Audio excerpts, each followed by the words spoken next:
guys, it's your Mooregirl. Welcome back to my channel. For today's video, I want to work on my coffee station, okay, and also later on my bar tower. So a couple of you asked me about the bar tower, so I'll do that in another video. But the first thing I want to do is work on my coffee station.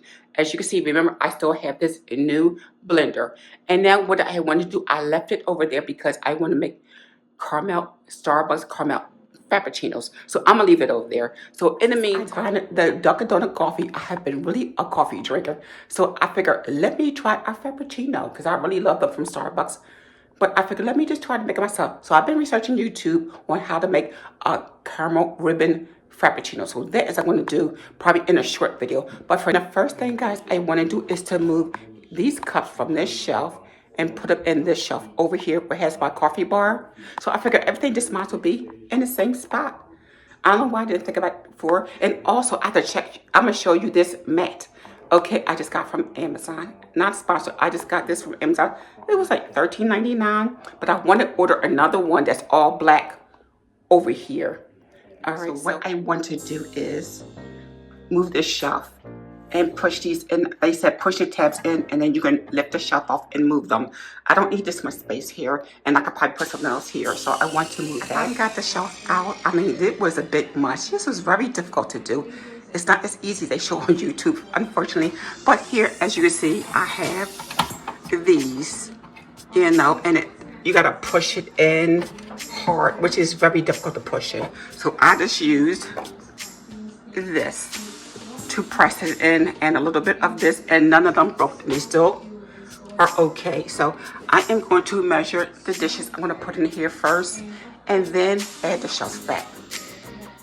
So I got some of my dishes over here on this side now. This is so much more convenient than having them on the other side, because as I'm cooking, I just grab a plate, and I don't have that many dishes because when I was in California, I just gave them to my chica and her family. So I just kept a few for myself.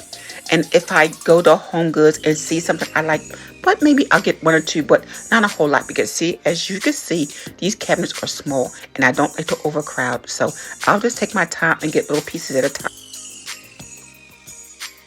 As I come on this other side of the kitchen, now this makes better sense to have my mugs at the coffee station and also my wine glasses near the bar shelf.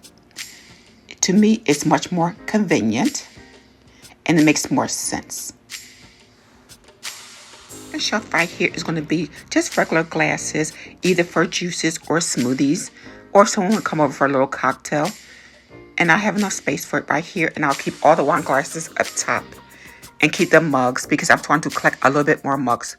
But on this side here where my teas are, I really would like to have these syrups here, but as you see, when the cabinet door is open, I'm afraid it's going to hit the bottles and they'll fall. So I was thinking about it putting it here, but I don't know. I'm not quite sure.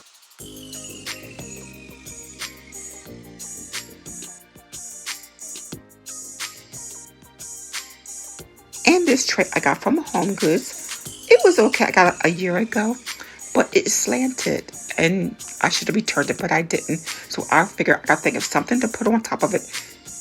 Either it could be syrups or it could be like, I didn't want to do cookies and more snacks. So I figured, let me try to think of some type of decor for this little tray.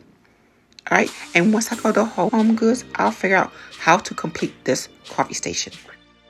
So this is the last part of this video. So I will come back when I go to Home Goods and get some decor so I can finish out this area here. All right, guys. So thanks again for watching. Okay, I'll see you again. It's your Mooregirl. Bye.